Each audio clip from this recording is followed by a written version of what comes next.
C'est déjà le moment d'aborder la dernière session thématique sur les données de santé, accès et utilisation des données de santé, comment concilier progrès pour la recherche et respect des droits des personnes. Et pour commencer, on va écouter le docteur Emmanuelle Rial-Sebag, juriste, directrice de recherche à l'INSERM en droit de la santé et bioéthique, directrice de l'équipe Bioethics au sein de CERPOP, Centre d'épidémiologie et de recherche en santé des populations, porteuse d'un projet sur les enjeux juridiques et éthiques de l'utilisation des nouvelles techniques de séquençage en oncogénétique soutenu par le fonds Avenir MASFIP. Merci beaucoup et bonjour à toutes et à tous. Et donc je voudrais débuter cette présentation moi aussi afin de remercier donc la Fondation de l'Avenir pour le soutien qu'elle nous a apporté il y a déjà quelques années, qui n'était pas complètement sur le sujet que je vais aborder aujourd'hui, mais qui a conduit, bien évidemment. Alors, je me suis beaucoup reconnue dans une des présentations précédentes sur l'effet d'amorçage et finalement tout ce que ce financement initial a pu produire par la suite. Et c'est exactement ce qui s'est passé avec donc, ce projet que nous avions eu à l'époque avec Sandrine de Montgolfier sur les questions d'oncogénétique et les cancers féminins, cancer de l'ovaire et cancer du sein, où donc Benjamin aussi faisait partie. Et donc, on a eu une longue suite après ce projet.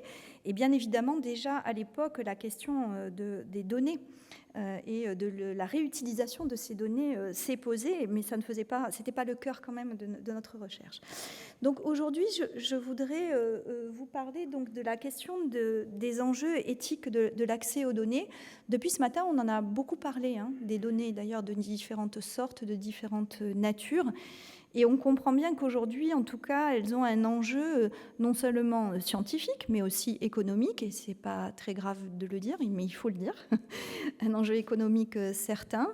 Et puis, la seule question que moi, en tant que juriste, je me pose, c'est finalement, aujourd'hui, nous tous, nous sommes à la source de ces données, on va y revenir, et quels moyens on a quand même pour nous exprimer par rapport à l'utilisation de ces données, potentiellement leur valorisation aussi.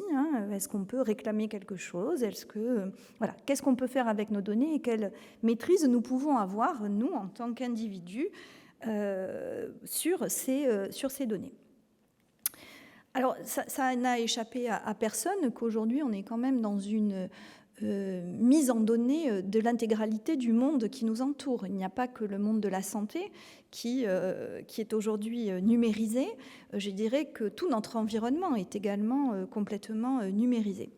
Mais encore une fois, si on en revient simplement au domaine de la santé, qui est celui qui nous intéresse aujourd'hui, la question des sources, en fait, d'où proviennent ces données. Alors on l'a entendu déjà ce matin, donc je vais aller assez rapidement. D'où viennent ces données de santé ? Majoritairement du système de soins, bien évidemment, les données médicales, les données qui sont recueillies dans le dossier du patient, les données biologiques qui sont produites dans les laboratoires de biologie, mais également les données médico-administratives, les données de recherche, les données de santé publique, d'épidémiologie. Donc en fait, ces données, elles sont de différentes natures, mais elles ont en commun, en tout cas quand elles sont recueillies dans le contexte du système de santé, d'être structurées sur le plan médical, c'est-à-dire qu'elles répondent à un certain nombre de standards.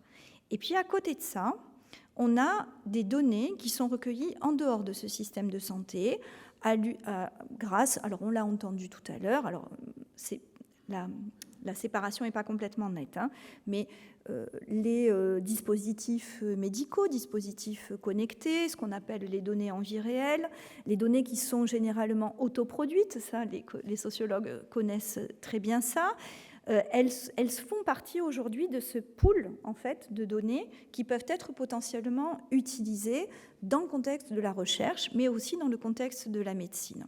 Celles-ci, elles sont parfois, pas toutes, donc je ne voudrais pas faire de généralité, mais structurées non pas vraiment médicalement, mais plutôt commercialement, c'est-à-dire parce qu'elles sont recueillies par des grands groupes, parce qu'elles sont recueillies par les géants du net, et qu'elles vont servir finalement un objet qui est plus commercial que finalement médical. C'est quelque chose qu'on a vraiment beaucoup démontré dans le contexte des tests génétiques sur Internet, par exemple, où le modèle est un modèle de business et non pas un modèle médical. Hein. C'est récréatif, ce n'est pas fait pour nous donner réellement des informations sur notre santé, ou en tout cas, voilà, l'objectif premier n'est pas celui-là. Donc cette hétérogénéité des sources fait que nous-mêmes, en tant qu'individus, nous produisons de la donnée sans savoir forcément ce qu'elle devient. Et le grand enjeu derrière ça, c'est comment justement, quels sont les outils qui sont à notre disposition pour qu'on puisse avoir un minimum de maîtrise sur ces données et qu'on soit sûr qu'elles ne soient pas mal utilisées ou utilisées à mauvais escient. Donc la donnée de santé, déjà, elle va disposer d'une définition juridique sur laquelle je ne vais vraiment pas du tout insister, je ne vais pas du tout vous faire un cours de droit. C'est une donnée qui est personnelle et qui est sensible. Tous ces mots ont leur poids, en tout cas dans le droit, dans le RGPD, on en a donc le Règlement général pour la protection des données, et également dans la loi française. Avec, je l'ai remis ici, donc la diversité de ce que recouvre la notion d'une donnée de santé. C'est encore pas uniquement la donnée médicale, c'est tout ce qui gravite en fait autour de notre prise en charge médicale. Cette donnée sensible, elle a un régime juridique qui lui est propre, qui est un peu difficile à comprendre parce que, mais qui a toujours été celui-là, qui est par principe, on n'a pas le droit de réaliser un traitement de ces données sensibles, c'est-à-dire on n'a pas le droit de mettre en fichier ces informations, comme au même titre qu'on n'a pas le droit de le faire pour les données liées à la religion, à l'appartenance syndicale, à l'appartenance politique. Donc finalement, tout ce qui est vraiment très lié à l'intimité de la vie privée relève de ce régime d'interdiction.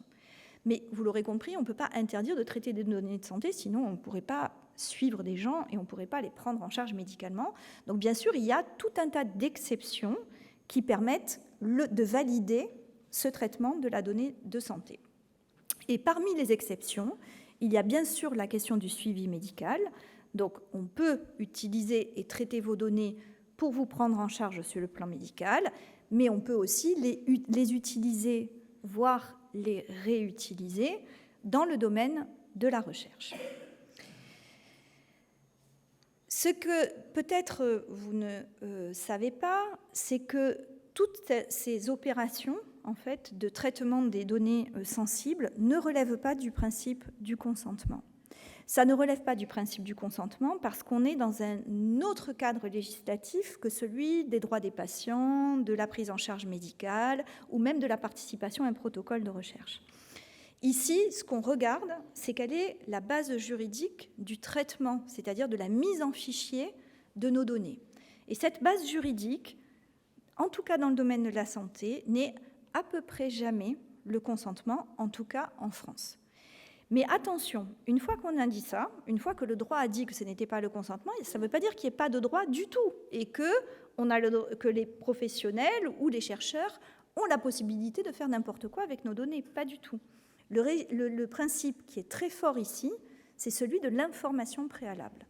Donc, en aucun cas, on ne peut traiter vos données de santé ou vos données dans le contexte de la recherche si on ne vous a pas préalablement informé de ce qu'on allait en faire et de comment on allait les utiliser. Pour le domaine du soin, généralement, comment ça se matérialise, ce n'est pas une information qui est directe, c'est une affiche qui doit figurer dans tous les cabinets, dans tous les services, informant les personnes qu'on va traiter leurs données. Vous avez tous vu ça probablement chez vos professionnels de santé.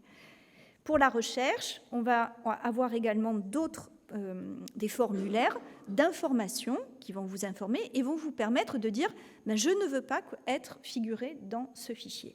Donc, c'est un droit qui est très fort, le droit à l'information. Donc, je ne voudrais pas donner l'impression de dire que, comme il n'y a pas de consentement, on peut faire ce qu'on veut. Pas du tout. Le principe d'information est un principe qui est extrêmement fort, mais c'est celui qui prévaut dans le domaine de la question des données de santé. Alors, devant ce constat, nous sommes tous face à un paradoxe.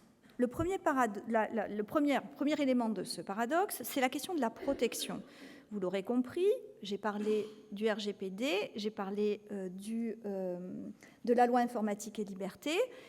La protection, ça veut dire protéger la vie privée, ça veut dire faire en sorte que mes informations ne puissent être accessibles que si j'ai dit oui, alors même si je n'ai pas consenti, mais que je ne me sois pas opposée à ce qu'on puisse les utiliser et que des tiers ne puissent pas les utiliser à l'insu de mon plein gré. Ça, c'est la question de la protection.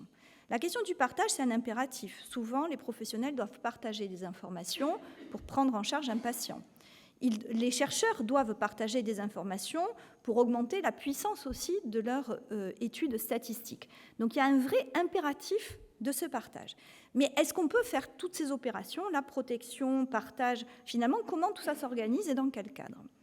Le cadre, c'est celui de l'éthique. L'éthique, c'est une boussole, c'est une réflexion, c'est la manière dont on va essayer de réfléchir qu'est-ce qui est le mieux pour les patients. Cette éthique, parfois, elle s'incarne dans le droit, mais elle est aussi une source de réflexion de quelle est la meilleure décision à prendre et au meilleur moment. Et donc, c'est le choix du meilleur chemin. Cette éthique... donc là, je pense que excusez-moi, voilà, je vais tout mettre en même temps, ça ne paraît pas dans le bon ordre. Cette éthique, en fait, elle repose sur 4 grands principes, que sont la bienfaisance, faire le bien, la non-malfaisance, ne pas nuire, la justice, ne pas discriminer, et l'autonomie, s'assurer que les personnes ont été correctement informées et ont potentiellement consenti quand c'est nécessaire ou quand c'est requis. Et ces principes-là, ils vont nous servir à savoir à quel niveau de décision on se situe. Est-ce qu'on a un feu vert ? Est-ce qu'on imagine avoir un feu vert moralement pour pouvoir réaliser l'action qu'on a envisagée ? Est-ce que finalement il faut attendre et on est dans le feu orange ? Ou est-ce qu'on n'a juste pas le droit ? Cette éthique, encore une fois, c'est aspirationnel et elle s'est souvent incarnée, en tout cas en Europe c'est très vrai, dans du droit. Le droit, c'est ce qui est obligatoire, ce qu'on doit absolument respecter.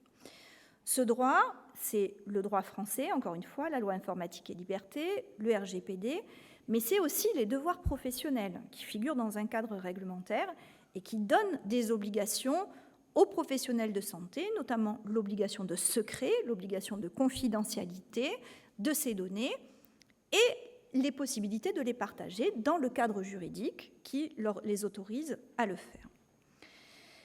Pour faire tout ça, j'ai fini, on a des droits et on a un certain nombre de droits. Que ça soit déjà clair d'emblée, parce que si j'ai la question, on n'a pas de droit de propriété sur nos données, nous en tant qu'individus. D'accord ? La seule chose que l'on a, ce sont des droits qui permettent de maîtriser nos données. Et ce sont ceux qui figurent sur cette diapositive et que je ne vais pas développer maintenant. Et puis, il faut quand même, si on veut être sûr que ça marche, qu'on ait quelques institutions qui permettent de contrôler la bonne application de ces droits. Et donc, on a la Commission nationale informatique et liberté, la plateforme des données de santé, le Health Data Hub, et puis, je dirais, in fine, on a le juge. Sachez qu'en tout cas, il y a énormément en fait, de décisions de jurisprudence en matière de protection des données, alors qu'en matière de bioéthique, il y en a nettement moins. Donc je dirais que tout ce cadre, ça va avoir des effets extrêmement positifs sur le fait qu'on a des droits qui sont très forts, très fortement affirmés, qui sont renforcés depuis le RGPD, et que l'inspiration, c'est vraiment de mettre la personne au centre. Et que ça, c'est une inspiration très éthique. Le problème que je vois, c'est que souvent, on a une très mauvaise connaissance de nos droits dans ce domaine, donc on ne sait pas véritablement quels sont nos droits. Et tout ça, ça crée beaucoup de méfiance et de défiance, et ce d'autant plus que quand même, de temps en temps, il se passe des petites choses qui ne nous encouragent pas à complètement croire nos institutions. Et ça, donc vous voyez, c'est un article qui date d'il y a quelques semaines, qui a été publié dans le Guardian. Au Royaume-Uni, ils ont un accord de respect aussi du RGPD. Donc, parce que quelqu'un aurait pu me dire, mais c'est pas l'Europe. Non, mais ils respectent quand même le RGPD. Et finalement, des journalistes se sont aperçus que la grande biobanque nationale, qui a recueilli tout un tas d'échantillons, produit tout un tas de données sous couvert d'un consentement, parce qu'eux, ils ont exigé un consentement. Donc c'est une grande biobanque nationale publique, a vendu une partie de ces données, ou a donné accès en tout cas à une partie de ces données, à notamment des assurances, pour pouvoir faire des calculs, etc. Et que cet accès n'était clairement pas prévu dans le consentement initial. Donc c'est bien d'avoir un cadre, c'est difficile de le faire respecter, et je finirai par ça. Merci. Merci. On va maintenant écouter de Dr Julie Bossan, directrice des projets innovants en santé de l'entreprise Medexprime. Merci.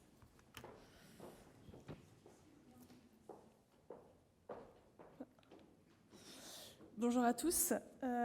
Alors, je pense que mon pitch va être un petit peu redondant avec ce que vient de présenter Emmanuel, mais moi je vais vous le présenter peut-être, en tout cas c'est ça que j'ai compris de ma mission aujourd'hui, sur un aspect plus terrain de la donnée de santé. Et donc je voudrais commencer en parlant plus spécifiquement de la donnée de vie réelle, puisqu'effectivement en fait la donnée de vie réelle c'est un grand sous-groupe de la donnée de santé, et qui correspond à la donnée qui va être générée, collectée en dehors d'un cadre interventionnel. Donc typiquement un essai clinique, les données qui sont générées dans un essai clinique, ce ne sont pas des données de vie réelle, ce sont des données qui ont une certaine temporalité, qui doivent suivre un protocole. Donc ce qu'on va chercher à avoir dans la donnée de vie réelle, ça va vraiment être la donnée qui va être représentative de la vraie vie du patient et de la pratique médicale courante. Et c'est vraiment ces données-là qui aujourd'hui sont l'enjeu de toutes ces appétences du système. Alors aussi, ça a déjà été dit ce matin, mais c'est important de le savoir, enfin de le répéter, les données de santé, ça fait longtemps qu'on les collecte, c'est la réglementation qui l'impose, mais ça fait seulement quelques années, quelques décades maintenant qu'on s'y intéresse vraiment, et ça c'est arrivé avec la numérisation de ces données, puisque d'un coup, ces données étaient potentiellement partageables, analysables, et donc avaient un intérêt important. Et en plus, c'est arrivé avec l'émergence des dispositifs numériques qui maintenant vous permet aussi de connecter d'autres types de données. On a parlé tout à l'heure des montres connectées, donc c'est typiquement des données de santé qui sont maintenant utilisables pour les projets. Alors, que je ne me trompe pas de sens, et voilà. Voilà. Alors, qui s'intéresse à ces données de santé, à ces données de vie réelle? Donc ici, c'est une cartographie non exhaustive de ces acteurs. Il y a des acteurs publics, des acteurs privés. On a beaucoup parlé aujourd'hui de l'intérêt de ces données pour la recherche, mais ce n'est pas le seul intérêt de ces données. Il y a vraiment beaucoup d'utilisation à ces données de santé par les acteurs publics, donc les ministères, l'administration, les agences, les autorités de santé, qui vont utiliser cette information de la donnée de santé, de la vie réelle, pour, par exemple, orienter les politiques de santé. Il y a aussi les patients, les associations de patients, je crois qu'on a parlé aussi ce matin, qui vont pouvoir comprendre comment leur pathologie est prise en charge par les gouvernements, comment ils pourraient influencer ces politiques. Il y a aussi les structures de soins, donc les hôpitaux, les médecins qui vont pouvoir comprendre quelle est la prise en charge des patients, comment améliorer cette prise en charge, comment mieux les traiter. Les industries de santé également, donc là ils sont nombreux, hein. Il y a l'industrie pharmaceutique, il y a les industries de dispositifs médicaux, les imageurs, on a parlé tout à l'heure en cardiologie, il y a aussi tous les acteurs qui font de la santé numérique, il y a aussi les différents cabinets, et tout ça, ça va permettre effectivement de aussi développer des nouveaux produits de santé, de comprendre des nouveaux besoins médicaux qui pourraient être adressés, et puis bien sûr la recherche académique dont on a déjà beaucoup parlé aujourd'hui, qui a, comme on a pu l'illustrer dans les précédentes présentations, ont un intérêt plus important pour ces données de santé, pour leurs propres projets.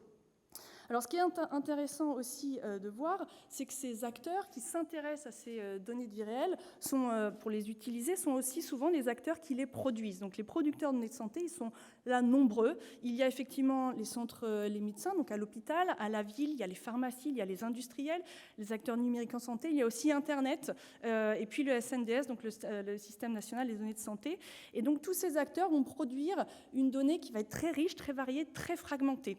Donc, parmi ces données de vie réelle, on va retrouver bien sûr les données des dossiers médicaux, on va aussi retrouver des données sur l'environnement, des données alors on a parlé des réseaux sociaux où des patients vont pouvoir dans ces réseaux sociaux parler d'effets secondaires des médicaments. Ça c'est de la donnée de santé qu'on va pouvoir exploiter pour comprendre justement l'impact d'un médicament par exemple. Alors pour la suite de cet exposé, je voulais justement rentrer un petit peu plus dans le détail de certaines de ces données de santé, en particulier pour commencer par le SNDS, donc le Système national des données de santé. Ce Système national des données de santé, il a la particularité de représenter des données médico-administratives et aussi de représenter une certaine exhaustivité de la population. Effectivement, dans ce SNDS, il y a 3 piliers principaux. Le CEPIDC, qui va être le registre des décès sur le territoire. Il y a le SNIRAM, qui va être donc le Système national d'information interrégime de l'assurance maladie, et qui va donc regrouper les données issues des remboursements effectués par l'ensemble des régimes d'assurance maladie. Celui-ci est géré par la CNAM, et puis aussi le PMSI, qui lui est géré par l'ATIH, donc c'est l'Agence technique de l'information sur les hospitalisations, qui va regrouper les données sur les séjours hospitaliers des patients sur tout le territoire auprès des centres de soins. Et donc, tout ça forme ce grand système national de données de santé qui, donc, on comprend tout de suite l'intérêt de ces données pour comprendre dans les différents objectifs que j'ai cités tout à l'heure. Et donc, ces données, elles sont accessibles sous réserve d'avoir un objectif de recherche pour le bien public. Donc là, je vous mets sur le côté le parcours. Donc, il y a un parcours assez précis, assez clair de comment est-ce que je peux accéder à ces données de santé, le justifier. Alors, si le parcours, lui, est assez clair, la problématique souvent qui est remontée, c'est les délais d'accès à ces données. Donc là, typiquement, pour l'accès au SNDS, aujourd'hui, on parle de 18 mois, ce qui est un problème, puisqu'effectivement, au bout de 18 mois, on peut avoir une décorrélation entre le projet qu'on avait imaginé au départ, qui était le sujet de la demande, versus là où on en est 18 mois plus tard. Autre point important sur le SNDS, c'est qu'on l'a vu, ces données virales, elles sont riches et variées. Ici, il ne s'agit que de données médico-administratives. Il n'y a en aucun cas de données médicales. Donc typiquement, grâce au SNDS, vous saurez qu'un patient est revenu 3 fois à l'hôpital. Vous ne saurez pas s'il est revenu parce que sa santé s'améliore ou parce qu'elle se détériore. Vous saurez qu'il a changé de traitement. Vous ne saurez pas s'il a changé parce que le traitement ne marchait pas ou parce qu'il y a eu des effets secondaires, etc. Donc il est important, dans ces données de vie réelle, de pouvoir combiner ces données. Et donc, typiquement avec des données médicales, pour illustrer ces données médicales, j'ai choisi de vous parler des données hospitalières, qui sont celles que je connais le mieux, et qui sont assez représentatifs des problématiques qu'on a quand on cherche à accéder à des données de santé. Donc ici, c'est un système d'information hospitalier d'un hôpital que j'ai essayé d'anonymiser, mais que j'ai repris parce qu'il est assez intéressant, où on voit bien effectivement les différentes typologies de données qu'on va pouvoir collecter, donc celles qui concernent par exemple la prise en charge des patients, celles sur les dossiers patients, dans le diagnostic, traitement et soins. Et au sein de ces différentes typologies, il y a différentes logiciels, différents outils qui vont aller collecter des données différentes, qui ont elles-mêmes différents objectifs. Et là, on a tout un défi pour le patient, ça va être la question de l'interopérabilité de ces données. Comment est-ce que je vais pouvoir effectivement faire parler les données d'imagerie avec les données du dossier patient, avec les données du laboratoire, etc. Donc là, toutes ces données qui sont dans un format différent entraînent cette problématique de l'interopérabilité. Et puis aussi la question de la structuration de la donnée. Alors, on a effectivement des données qui vont être structurées par essence. Typiquement, c'est la donnée d'imagerie. On a une image, on voit tous la même image. L'ordinateur va voir les points blancs, les points noirs, de la même façon que nous. Donc ça, on peut facilement les manipuler. Ce qui est plus compliqué, ça va être les données non structurées. Donc typiquement, ça va être les rapports médicaux, où là, chaque médecin va écrire avec ses propres mots, va décrire la situation du patient. Et donc là, ça va être plus compliqué d'aller extraire l'information de cette donnée. Alors aujourd'hui, on développe des algorithmes d'intelligence artificielle, notamment le NLP pour Natural Language Processing, qui va permettre d'extraire tant que possible ces données, mais aujourd'hui, on voit que c'est une efficience assez moyenne, ou alors il va falloir envoyer des attachés de recherche clinique pour aller extraire manuellement ces données des dossiers patients pour ensuite pouvoir les structurer. Alors le problème de manuel, je vais vous donner quelques chiffres pour vous donner une idée de cette volumétrie. Juste pour l'AP-HP, aujourd'hui, la PHP, c'est 39 hôpitaux, c'est 11 millions de patients, c'est 20 millions de séjours, 40 millions de dossiers cliniques dans 27 dossiers de spécialité, c'est 33 millions d'imagerie médicale par an. Donc ça vous donne un peu l'idée de cette volumétrie et donc de la difficulté à aller chercher cette donnée massive. Autre point que je voulais vous montrer ici, c'est contrairement au SNDS où je vous ai montré tout à l'heure un process assez clair pour pouvoir y accéder, dans le cadre des données médicales, notamment à l'hôpital, il n'y a pas de process, il n'y a pas de standard pour accéder à ces données. Et ça, c'est un autre sujet aussi de difficulté pour accéder à ces données de santé. Et je voulais vous indiquer un livre blanc qui est issu du projet Phoenix, qui a été fait avec 3 acteurs, un industriel, un académique et un hospitalier, pour justement réfléchir, faire l'état des lieux de comment on accède aujourd'hui à une santé et réfléchir à des leviers, des guidelines pour être partagés avec les autres acteurs. Donc le lien, si vous intéresse, le lien est en bas de cette slide. Je voulais pour quand même faire un petit point positif, moi aujourd'hui je travaille pour la société MedExprime qui propose justement une solution pour répondre à ces problématiques. Donc à MedExprime aujourd'hui, on a développé une suite logicielle qui est déployée à l'hôpital, qui est justement capable d'aller chercher l'information dans les différents outils du système d'information, d'extraire cette donnée, de la structurer, de l'harmoniser, parce qu'on n'a pas, j'ai pas parlé non plus des problèmes d'harmonisation, mais il y a bien sûr, chaque outil va avoir utiliser des unités différentes, etc. Donc quand on veut interopérer, il va falloir harmoniser tout ça. Et grâce à cette suite logicielle, on va pouvoir agréger au niveau patient des données de santé qui pourront être utilisées dans l'objectif d'un projet de recherche qui sera couvert par une méthodologie de référence, donc ça c'est le socle réglementaire, en l'occurrence pour nous c'est la MR, méthodologie de référence 004, et dans lequel qui assure que le patient sera informé de l'utilisation de ces données, auxquelles il pourra s'opposer s'il le souhaite, bien entendu. Alors, pour résumer, les données de santé, c'est aujourd'hui un enjeu fort avec des objectifs variés et importants pour le patient, pour la santé publique, avec une grande richesse, une grande variabilité de données dans un environnement, vous l'aurez compris, qui est très fragmenté, avec une multitude d'acteurs qui ont des réalités, des temporalités, des objectifs différents, mais qui doivent tous se soumettre à des procédures réglementaires spécifiques et des fois, cela entraîne des délais d'accès qui peuvent être assez importants. En tous les cas, ce qui est sûr, c'est que ces données de santé, c'est une obligation d'exploitation aujourd'hui pour aller vers un système de santé plus efficient, que ce soit pour le patient avec une médecine de précision, mais également pour les structures de soins pour être plus efficientes dans leur pilotage. Alors, s'il me reste encore un tout petit peu de temps, non. Voilà, 3 initiatives, juste pour dire qu'aujourd'hui, l'État met en place aussi des actions pour répondre à ces enjeux. Je vous laisserai le lire et découvrir par vous-même. Désolée, merci.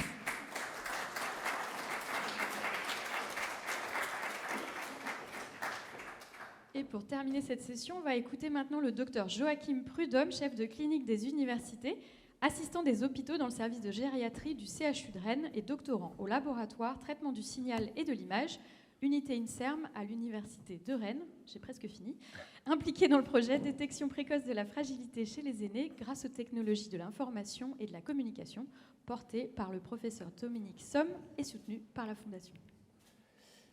Bonjour à toutes et à tous, Joachim Prudhomme, enchanté, je suis médecin gériatre au CHU de Rennes et je suis en doctorant au laboratoire traitement du signal et de l'image, un laboratoire spécialisé dans le traitement de données de santé. Et je suis en dernière année de thèse et je vais rendre ma thèse tout début 2024. Je voudrais remercier la Fondation de l'Avenir pour le soutien financier pour cette thèse qui a été aussi en partie financée via un poste d'accueil INSERM.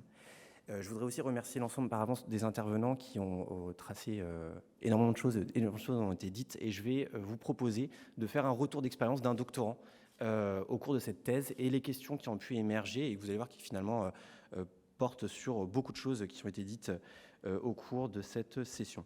Pour en parler, je vais présenter 2 choses principales. Déjà, mon travail de thèse et dans un deuxième temps, le lien avec les données et toutes les questions qui ont émergé au sein de notre équipe, de nos équipes, pour l'utilisation optimale et réglementée et éthique de ces données. Notre projet de recherche a proposé à des personnes de 80 ans et plus, en moyenne 85 ans, 34 personnes en Bretagne, de rencontrer tous les 3 mois, pendant 2 ans, un gériatre à leur domicile pour avoir une évaluation clinique via des échelles standardisées qui évaluent la qualité de la marche, de l'autonomie, des fonctions intellectuelles, du moral, etc. L'idée était de proposer aux gens un suivi pendant 2 ans et au quotidien d'utiliser un ensemble d'objets connectés, notamment une montre connectée avec un podomètre, un médaillon avec un accéléromètre et un baromètre émetteur-récepteur radio, une balance connectée avec un système Bluetooth qu'on peut acheter dans le commerce, un tensiomètre connecté, pareil, avec un Bluetooth qu'on peut trouver dans le commerce, et une tablette tactile sur laquelle une application de santé spécialement développée avait été élaborée afin de permettre aux personnes de suivre dans le temps ces données. Et donc l'idée, elle était double. En gros, il y avait une part de méthodologie quantitative en se disant, voilà, on a un ensemble de personnes de 85 ans et plus qui sont a priori en bon état de santé. On leur proposer de les suivre dans le temps. Et si le gériatre voit des signes de fragilité au sens large qui apparaissent, est-ce que ces objets connectés peuvent les développer? Et donc, une partie de développement d'algorithmes. Alors ça, c'est pas moi qui l'ai faite, c'est des ingénieurs, doctorants en sciences de l'ingénieur, traitement du signal, qui l'a fait sur une autre thèse pendant 3 ans. Et je le dis assez rapidement, la réponse à la fin, c'est oui, on peut le faire. Et de façon très sincèrement assez bluffante. C'est-à-dire qu'avec peu de données intégrées, malgré la somme de données qu'on a pu accumuler au cours des 3 ans, en fait, les algorithmes sont d'une précision assez troublante. Et ça fait l'objet d'un dépôt de brevet européen sous l'égide du professeur Régine Lebouquin-Jaénès, qui est enseignante-chercheuse à l'Université de Rennes et qui travaille dans ce laboratoire de l'INSERM. Ma partie qui me concernait plus portait sur une méthodologie mixte, quantitative et qualitative, autour de l'acceptabilité de ces objets connectés. Utilité perçue, contrôle perçu, ergonomie, utilisabilité, etc. On en a déjà un petit peu parlé au cours de travaux de sciences sociales sur des présentations ce matin. Et en gros, donc il y a un premier travail de recherche qui a été publié en début d'année autour de l'acceptabilité a priori. C'est-à-dire qu'en gros, on arrive chez les personnes, on se présente, on leur demande... On s'assure qu'elles ont bien compris que c'était de la recherche et que ce n'était pas obligatoire. On relit la lettre d'information, le formulaire de consentement, etc. Et on leur présente ces objets connectés. Alors, on arrive avec 5 objets dans une génération de 85 ans qui est née par essence dans les années 40 et qui n'a donc pas grandi avec les objets numériques. En leur demandant qu'est-ce que vous en pensez. Et donc pour ça, on leur propose des phrases du genre ces outils ont l'air très utiles et de 0 à 10, combien est-ce que vous les évaluez? Je me sens très à l'aise avec les objets connectés de façon usuelle, etc. etc. Et globalement, donc ça c'est des travaux de sciences sociales qui sont nés dans les années 70 aux États-Unis avec des auteurs que peut-être certains d'entre vous qui connaissent comme David et Venkatesh qui ont évolué dans le temps pour aboutir à des théories de l'acceptabilité des objets numériques. Alors c'est assez vaste, hein, c'est parti des véhicules autonomes pour aller l'intérêt du personnel computer chez des personnels dans une banque à Hong Kong. Et finalement, on essaie de généraliser tout ça pour le voir. Est-ce que finalement, il y a des récurrences en termes de succès ou d'échec d'adoption de ces nouvelles technologies? Les travaux qu'on a montrés montrent que malgré le fait que la plupart des personnes n'ont peu ou pas l'habitude d'utiliser des objets connectés, en dehors d'une tablette, je dirais, d'un aspirateur domotique, de rideaux qui se baissent de façon aussi domotique. En fait, il y a plutôt une bonne acceptabilité, une bonne utilité perçue, notamment de ces objets connectés. Et la réponse dans la méthodologie qualitative, c'est plutôt, si c'est le docteur qui le dit, c'est que c'est bien utile. Ça, c'est les travaux de base. Et puis, sur les 2 ans, on suit cette évolution, que ce soit d'un point de vue quantitatif ou qualitatif. D'un point de vue quantitatif, globalement, ce qu'on met en avant, c'est que plus les personnes utilisent les objets, et surtout, mieux elles sont accompagnées sur le plan humain, plus on a des chances que l'acceptabilité du numérique au sens large soit importante dans cette population. Et d'un point de vue qualitatif, je dirais, le off un peu de cette recherche, c'est quand même que la plupart des aînés de me dire « Ok, docteur, très bien les objets connectés, mais sinon, en fait, je voudrais vraiment que vous m'aidiez à trouver une assistante, une aide ménagère pour faire le ménage chez moi, quoi. » Donc, mais c'est aussi l'intérêt de la méthodologie mixte, c'est d'une part ce que la force du quantitatif, on fait des moyennes, on fait des chiffres, on fait des courbes, etc. Et aussi l'intérêt et la complémentarité du qualitatif, on en parlait autour de mieux comprendre les situations et la possibilité de faire un pas de côté, parce que c'est de la recherche, je dirais, d'intérêt public, et j'ai pas d'action, en tout cas, dans aucune des entreprises avec qui on a collaboré, et donc moi je cherche juste à montrer les choses, mais aussi à les mettre en perspective dans un cadre de vie réelle.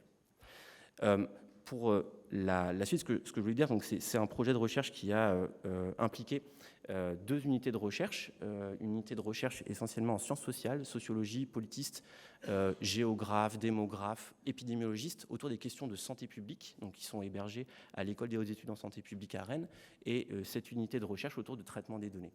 Et 2 sociétés industrielles, une société qui s'appelle AZ Network, qui développe des outils de collecte de données. Alors historiquement, c'était des médaillons qui mettaient au queue des vaches, ce que je ne le savais pas. Mais 1 heure avant de véler, la vache va émettre un certain balancement de sa queue, ce qui annonce qu'elle va véler dans un très haut taux de probabilité. Et donc c'est là-dessus qu'ils se sont dit, mais on va s'intéresser à la santé humaine. Et des premiers projets de recherche ont émergé avec nos équipes autour de la détection de chute chez des personnes âgées très malades en EHPAD, pour aller dans un deuxième temps, dans le cadre de ce projet, chez des gens en bonne santé à domicile. une deuxième société qui s'appelle AZ Network, qui est spécialisée notamment dans le stockage de données sensibles. Et ce collectif a reçu un financement de l'Agence nationale de la recherche dans le cadre d'un programme de recherche collaboration entreprise pour développer ce projet, ce grand projet, ce grand suivi. Et la Fondation d'Avenir est venue, je dirais, m'aider à développer un 5e axe dans la collecte de nouvelles données. Quelles ont été les tensions, je dirais, qui ont émergé assez rapidement, en fait, entre les partenaires publics et privés? Le public, entre guillemets, on a cette visée collective, et le privé, il y a quand même cette visée collective, parce que là, c'est des industries qui sont tournées vers le care, donc, globalement, qui sont portées par des valeurs humanistes, mais il ne faut pas cacher le caractère commercial inhérent à leur modèle économique. Et donc, il y a probablement un juste milieu à trouver. Et ça a été beaucoup de négociations, en tout cas de discussions, autour de ce qu'on faisait de ces données. Par exemple, quand on développe le brevet européen, qui va prendre la suite? Qui va investir? Qui va pouvoir accéder au marché avec les fonds suffisants pour le valoriser? Finalement, ça rejoint un peu ce qu'on disait tout à l'heure, il y a des financements publics ou privés grâce aux fondations, mais une fois que ce produit est là, et ça marche, je pourrais mettre des affiches partout en disant mais achetez-le, utilisons-le. La question, c'est qui a les fonds pour se dire il y a un marché porteur, on va pouvoir le mettre en place, des personnes vont l'acheter, puisqu'à la fin, il faut bien payer les gens. La deuxième chose, c'est autour de ces données, c'est par exemple dans l'utilisation qu'on a faite avec notre partenaire AZ Network. C'est-à-dire qu'en fait, il y avait tout un circuit de captation de données, de stockage de données, pour ensuite être envoyé sur une plateforme d'utilisation et de maîtrise des données qui s'appelle Clinical Enough, qui est une société privée qui propose aux chercheurs publics de capter les données sur une plateforme, de les stocker afin en gros de faire un super tableau Excel à la fin. Mais tout ça, ça demande une logistique énorme, notamment pour le CHU de Rennes qui, je vous le dis en off, est beaucoup revenu vers nous en nous disant mais est-ce que vous êtes sûr que d'un point de vue légal et éthique, ce que vous êtes en train de faire, on reste dans le cadre? Et que tout le monde, je dirais, à la fin s'y retrouve. C'est-à-dire que nos partenaires privés, ils doivent aussi pouvoir s'y retrouver. Et je dirais, par exemple, un dernier exemple, c'est la valorisation de nos travaux. Puisque finalement, c'est un peu plus générique, hein. En fait, on est payé en gros par des fonds publics et aussi des fondations à caractère d'intérêt collectif. Et pour pouvoir construire une carrière universitaire, il faut publier dans des journaux privés. Mais on pourrait se demander, mais finalement, cet argent, c'est de l'argent public. C'est déjà de l'argent du bien commun, pas pour le bien commun. Donc en fait, on devrait le mettre en accès libre. Alors c'est ce qu'on fait en partie dans une recherche dans une perspective de sciences ouvertes, en le mettant en accès sur une banque qui s'appelle HAL, qui permet d'avoir en gros un préprint, c'est-à-dire qu'avant d'être publié, on peut mettre la version pré-finale en accès libre. Mais du coup, se pose la question, en fait, la carrière universitaire est basée sur les journaux privés, le nombre de points qu'on peut accumuler pour faire notre carrière. Or, il faut repayer, mais on avait déjà été payé. Donc finalement, dans ce contexte de publish or perish, jusqu'où est-ce qu'on doit mettre de l'argent pour pouvoir mettre en place des projets de recherche, faire avancer la connaissance au bénéfice du bien commun. Et un petit point, une minute sur la particularité de la recherche chez les aînés, pour dire assez rapidement, il y a une sous-représentation des aînés dans la recherche, pour plein de raisons différentes, essentiellement parce qu'on n'a pas envie d'inclure des aînés en se disant qu'il va y avoir trop de problèmes. Et aussi parce qu'il y a une forme de disqualification sociale, c'est-à-dire qu'on part du principe que les personnes ne sont pas en mesure de participer, pas en mesure de répondre. Et je dirais, est-ce qu'il y a un sens à le faire? Oui, en termes d'équité, ce sont des citoyens comme les autres. Et notamment les personnes qui ont des problèmes de mémoire, il y a notamment le Comité national d'éthique qui parle d'assentiment, c'est-à-dire que si on ne peut pas, malgré des problèmes de mémoire, recueillir un avis clair, libre et éclairé, je dirais, et qu'on n'est pas non plus dans le coma, mais même si on a des problèmes de mémoire, on est en mesure de pouvoir exprimer. Si ce n'est pas un grand oui, c'est certainement pas un grand non. Et on a d'autant plus intérêt d'inclure des personnes qui ont des problèmes de mémoire, parce qu'elles peuvent aussi bénéficier des fruits de la recherche. Je vous remercie de votre attention. Merci. Je vous propose de passer aux questions maintenant. Est-ce que... Oui.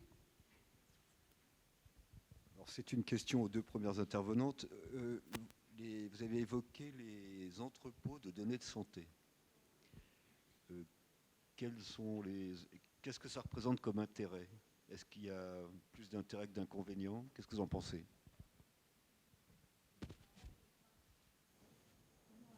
Là, je vais donner le côté industriel et puis après, je laisserai la parole pour le côté éthique. Pour le côté industriel, comme je disais, nous, aujourd'hui, on est capable d'aller se connecter aux différents outils dans un système d'information hospitalier.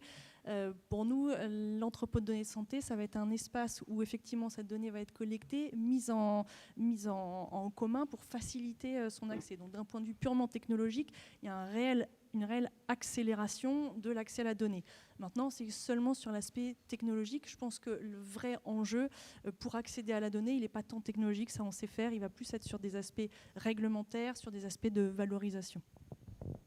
Alors sur la dimension plus juridique, en tout cas, des entrepôts de données, je voudrais juste peut-être insister sur le fait que aussi c'est une mécanique qui permet de centraliser en fait les données et de les mettre sur un mode interopérable entre elles à l'intérieur déjà d'un établissement, ce qui n'était pas gagné, je crois, jusque-là. Et sur le plan réglementaire, aujourd'hui, donc, on a une méthodologie de référence qui a été réalisée par la CNIL il y a quelques années maintenant, sur justement la conformité, la mise en conformité de ces entrepôts de données avec la réglementation française et européenne. Et donc, les entrepôts de données de santé, s'ils veulent se constituer ou en tout cas être qualifiés comme tels, doivent répondre à un certain nombre d'exigences. Donc, le cadre est maintenant posé. Et par contre, bizarrement, tous les CHU actuellement ne disposent pas d'un entrepôt de données de santé. Alors justement, avant de te laisser la parole, c'était la dernière slide que j'ai pas eu le temps de discuter du coup, mais il y a effectivement l'année dernière l'appel à projet entrepôt de données qui a été lancé. Donc c'était 50 millions, à la fin 75 millions qui ont été mis sur la table pour aider les centres hospitaliers à se doter de ces entrepôts de données de santé pour leur utilisation en interne, mais aussi avec l'enjeu de la mutualisation de ces entrepôts entre eux, avec vraiment cet enjeu de pouvoir couvrir le territoire et d'avoir cette représentativité des données. Merci beaucoup. Et alors, je me permets d'intervenir pour faire une autre illustration. Donc, en Bretagne et dans l'ouest de la France, le professeur Marc Cudja, qui est professeur d'informatique médicale, a mis en place un entrepôt de données mutualisé qui s'appelle EOP, et qui, après quasiment 20 ans de travaux, a réussi à connecter les différents systèmes de collecte de données des CHU donc si je fais de l'ouest à l'est, ça fait Brest, Rennes, Angers, Nantes, Tours, et peut-être Limoges aussi, mais peut-être qu'ils viennent de se connecter, mais je crois. Et est-ce que ça a un intérêt? Alors je vous le dis, pareil en termes de valorisation, ça a un intérêt bien sûr pour le big data, mais je dirais aussi dans l'autre sens de façon plus inattendue. On a réussi, par exemple, on vient de publier un article dans la revue américaine de gériatrie sur des données qui ne sortent quasiment jamais, des phénomènes extrêmement rares, notamment chez des personnes en situation de handicap en unité de soins de longue durée, donc une population très particulière, très peu nombreuse, même cumulée dans le temps, et ce qui a permis en fait de retrouver quasiment immédiatement un ensemble de données et de personnes concernées dans cette situation, et donc valorisable aussi dans ce sens. Et peut-être du coup j'en profite, comme tu parles alors oui, puis de Hugo en fait, parce que hop, c'est l'outil, mais un point qu'on n'a pas discuté, qui est aussi important, c'est que là, la difficulté qu'on a aussi à accéder à ces données, notamment réglementaires, c'est qu'il y a deux types de données. Il y a les données qu'on va pseudonymiser, donc c'est-à-dire qu'on va être facilement en aptitude à retrouver le patient. Et là, c'est ces données-là qui sont sous ces règles strictes RGPD. Mais on peut aussi anonymiser les données. Donc ça veut dire que là, on ne peut plus revenir vers le patient. Ça reste néanmoins des données extrêmement intéressantes. Certains disent qu'ils ne souhaitent pas rester vers de la pseudonymisation parce qu'on a besoin de revenir à un moment donné vers le patient pour pouvoir avoir son suivi, ou parce que l'anonymisation va introduire des biais qu'on ne maîtrise pas, etc., etc. Mais effectivement, à la clinique des données donc du professeur Gouraud, il met en front donc, l'anonymisation des données, donc l'avatarisation des données, qui sont aussi des accélérateurs pour accéder à ces données, selon le projet de recherche, bien sûr, qu'on veut mettre en place. Pendant que le micro arrive jusqu'à vous, juste pour compléter. Donc Attendez, il y avait une question derrière d'abord, je crois. Pour les initiatives qui viennent d'être évoquées, c'est vraiment aussi des initiatives de terrain qui se sont construites aussi en collaboration avec les instances réglementaires. Donc je connais très bien les deux protagonistes. Et clairement, ils ont aussi une proximité. Ils ont construit en fait pour pouvoir quand même toujours garder au cœur cette problématique de l'éthique de la donnée, de la protection individuelle, de la protection des groupes, de la non-discrimination. Je crois que c'est des projets qui sont assez emblématiques, et celui de Marc Cudja et celui de Pierre-Antoine Gouraud, sur vraiment garder ça au cœur, voilà. Je voulais juste le préciser, dire que ce n'était pas juste pour faire de la performance technique ou économique ou quoi. Oui, on a une question. Oui, je veux dire qu'on s'est vraiment posé la question en termes, entre guillemets, de démocratie sanitaire, de l'accès aux soins, de la pertinence des soins et de la problématique de l'upgrade et de l'évolution des plateaux médico-techniques sur les différents types d'hôpitaux, je veux dire. Et voilà, c'est un problème important, mais on est en train de, je pense qu'on est en train de se rendre compte que c'est un épiphénomène à côté de la possibilité de recueillir les datas, de les stocker, de les traiter localement, le edge computing, etc., etc. Et je crois que c'est une médecine à deux vitesses, et je crois que ça va tellement vite que ce grand écart va se faire excessivement rapidement. Et je pense que ça fait partie des éléments importants de santé publique, de réflexion de santé publique. Alors, merci beaucoup, monsieur, pour votre retour, et un retour de cliniciens, notamment dans le cadre de la prévention et de la promotion de la santé, puisqu'en effet, la plupart des études sont basées et valorisées sous le modèle de la recherche médicamenteuse contrôlée, randomisée, comme on l'a dit. On essaie de tout contrôler, la luminosité, la température de l'air, le nombre de personnes qui rentrent et qui sortent de la pièce. Or, en vie réelle, ce n'est pas du tout applicable. Et je pense notamment à toutes les actions humaines, les actions de promotion de la santé et de prévention. En fait, elles sont nécessairement pas transposables littéralement à la situation et particulière, locale et des personnes qu'on rencontre. Et donc, au-delà de l'évaluation de l'impact en tant que tel, de l'efficacité par des méthodologies quantitatives et qualitatives, ce qui est vraiment tout aussi important, c'est ce qu'on appelle l'évaluation des processus de façon quantitative et qualitative, c'est-à-dire notamment les facteurs de récurrence de succès et les facteurs de récurrence d'échec d'une mise en place d'action. Donc ça, typiquement, en sciences sociales, c'est des choses qui sont tout à fait connues en termes de freins et leviers à la mise en place de certaines actions. Et à mon sens, en effet, il n'y a pas de hiérarchisation dans ce type de données, même si on voit bien qu'il y a une accélération d'un côté plus que de l'autre, à mon sens. Et je partage votre réflexion sur le fait qu'elles doivent être accompagnées de façon simultanée pour que justement sur le terrain, ce ne soit pas que, que des données et des élucubrations dans les journaux spécialisés, mais aussi qu'on puisse en faire un retour au quotidien au plus près des personnes. On a le temps pour une toute dernière question, oui.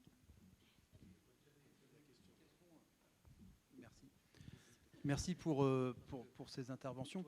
J'avais une petite question. En fait, si je vous comprends bien tous les trois, tout repose sur la capacité du patient, du malade ou de la personne de refuser l'utilisation des données, en définitive, et encore avant d'être informé.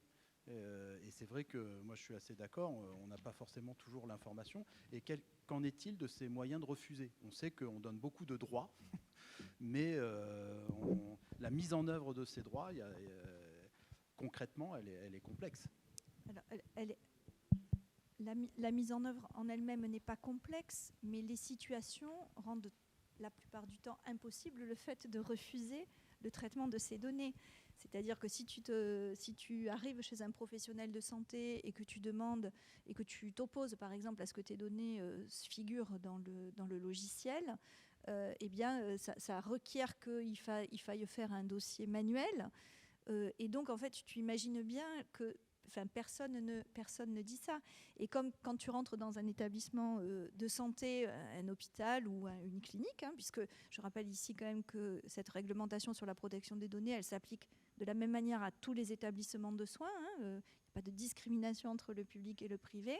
La plupart du temps, tu as un petit feuillet dans ton livret d'accueil t'expliquant très gentiment que tout ce qu'on va faire dans l'hôpital va aller dans l'entrepôt des données de santé, mais que tu as quand même la possibilité de t'y opposer. Je pense que quand tu es hospitalisé, de manière très concrète, tu es sociologue, tu penses à autre chose, je pense, qu'au devenir de tes données. En revanche, je pense que c'est beaucoup mieux maîtrisé, mais ça, je n'ai pas de données pour le dire, c'est mieux maîtrisé dans le domaine de la recherche. Voilà. Mais voilà, c'est mon sentiment. Alors, moi, mon expérience niveau hospitalier, alors c'est pas nous, en tant qu'entreprise, qui, bien sûr, avons le contact avec les patients. Hein, donc, je n'ai que le retour des centres. Ce que je peux dire là-dessus, c'est qu'on a plutôt des retours des centres, notamment les centres qui sont assez actifs dans les projets de recherche sur les données, qui nous disent, certains, qu'en fait, ils ont de plus en plus de retours de patients qui s'opposent parce qu'ils sont sursollicités sur les projets de recherche. En fait, l'information, c'est pour chaque projet. Donc, à chaque projet, on les informe. Et à la fin, en fait, ils s'opposent parce qu'ils en ont marre d'être sollicités. Donc, comme quoi l'information passe. Maintenant, est-ce qu'elle passe dans les meilleurs... Là, je ne peux pas m'engager là-dessus. Mais en tout cas, il y a une information qui passe et du coup, quand même, une certaine lourdeur réglementaire qui est ressentie par les patients. Je ne dis pas que ça est mauvaise, hein, mais voilà le retour qu'on a. Et j'ai promis de faire qu'une seule phrase. Pour la recherche à destination des aînés, dans notre équipe, on a décidé d'aller bien au-delà de ce que demande la réglementation d'un point de vue légal ou éthique, c'est-à-dire que parce que ce sont des personnes de 85 ans et plus, et alors même elles étaient toutes en très bon état de santé, on s'est donné beaucoup de temps, plusieurs séances de rencontres avec elles, si elles étaient d'accord avec leurs proches, j'entends par là le conjoint ou la conjointe, et ou les membres de la famille, notamment les enfants, et ou le médecin traitant, de façon à être bien sûr que tout le monde était d'accord pour cette participation, ce d'autant qu'il y avait une forme d'engagement moral pour les personnes, de se dire que si je rentre, certes je peux partir, quand je le souhaite, mais je m'engage moralement dans 2 ans en me disant mais ce 2 ans que docteur je ne sais pas si je serai encore là dans 2 ans.